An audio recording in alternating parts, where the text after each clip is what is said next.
Good morning, children. Bharti Arora this side. For a few days, we had been continuing with tenses and the revision of the road not taken. So let's start today's English class. So children, we have completed the explanation of the poem The Road Not Taken, written by Robert Frost. Today we are going to learn some specific things about the poem. So what are those specific things? Poetic devices. Let's learn about poetic devices. So what are these poetic devices? These are the tools. So after going through this definition, we come to know that these are certain tools. So for which purpose are these tools used? They are used by the poet to create rhythm. What is rhythm? Rhythm is a regularly repeated pattern. So poetic devices are used to create rhythm, enhance a poem's meaning, and they make the poem more beautiful and more effective, or intensify a mood or feeling. With which mood or feeling the poem has been composed, whatever message the poet wants to convey, it is intensified by using those poetic devices. In simple language, we can say that poetic devices beautify the composition. Some examples of poetic devices are alliteration, metaphor, personification, etc. These are there in your syllabus and they are there in the poem The Road Not Taken as well. First of all, let's learn what alliteration is.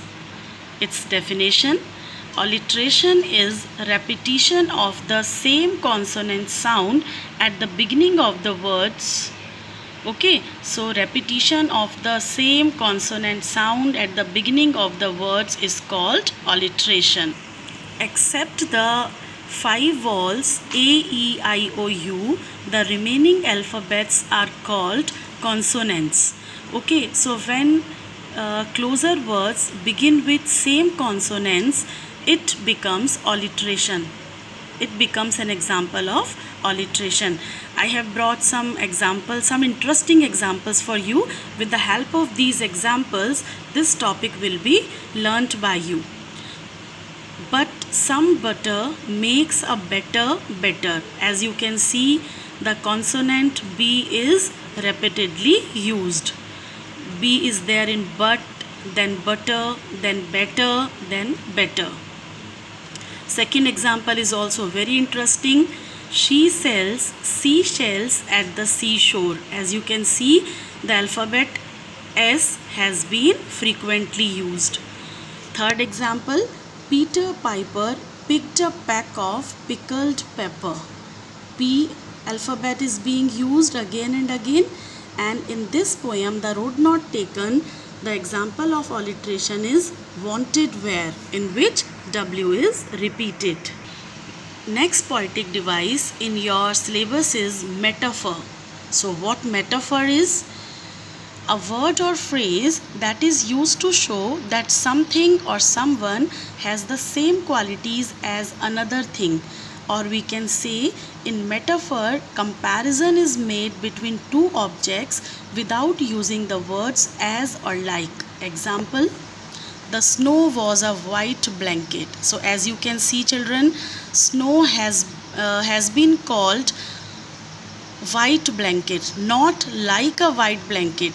It has not been written or said that the snow was like a white blanket. That means snow has been directly compared to white blanket. The calm lake is a mirror. Lake has been compared to mirror or vice versa. The camel is the ship of the desert. A perfect example, it has not been said that camel is like the ship of the desert. The children were flowers in the concrete garden. In this example, joyful, cheerful children have been called to be flowers. Now, the next poetic device is personification, as it is very much clear by its name. Personification, that means we are going to personify something. That means non-living things are going to be considered living things, or we can say non-living things are given human attributes. With the help of examples, it will be clear to you. The wind whispered through dry grass. So can you imagine that wind can whisper? So here wind whispered means it created some sound when the dry leaves were fluttering. The flowers danced in the gentle breeze. So those flowers which were in full bloom, they seemed to be dancing. The clouds roared. How can the clouds roar? That means it was thundering at that time. The words fled from his mind. Can the words flee? So words fled from his mind means the person was unable to speak anything. Now the next thing that we are going to learn is rhyme scheme. What's rhyme scheme? The ordered pattern of rhyme at the end of lines of a poem is called rhyme scheme. So in order to figure out rhyme scheme of any poem, we need to pay attention to the last word of each line. Let me tell you how. First of all, this rhyme, upon a nice mid-spring day, let's take a look at nature's way. Breathe the scent of nice fresh air, feel the breeze within your hair. In order to figure out its rhyme scheme, we need to name the last word of each line. So we will name day as A. Then we will start figuring out its rhyme scheme. We will just check back whether the last word of the second line rhymes with the last word of the first line or not. So way sounds like day. Again we will name it as A. Air, does air rhyme with day and way? No. So we will name it B. What about the last word of the fourth line, hair? Does it rhyme with day or air? Yes, it rhymes with air. So again it will be named as B. So it will make the rhyme scheme of this particular stanza A, B, B. In this manner, rhyme schemes are figured out. Another example, roses are red, nursery rhyme it is. Roses are red, violets are blue, I am out of the head thinking of you. Now let's pay attention to the last word of each line.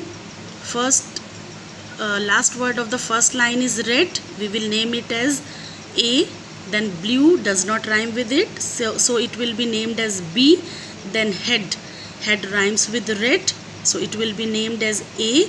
And U rhymes with blue, so it will be named as B. It will make the rhyme scheme of this poem is AB, AB. So children, hope you have understood. So children, today we learnt poetic devices such as alliteration, metaphor, personification and rhyme scheme. Thank you children.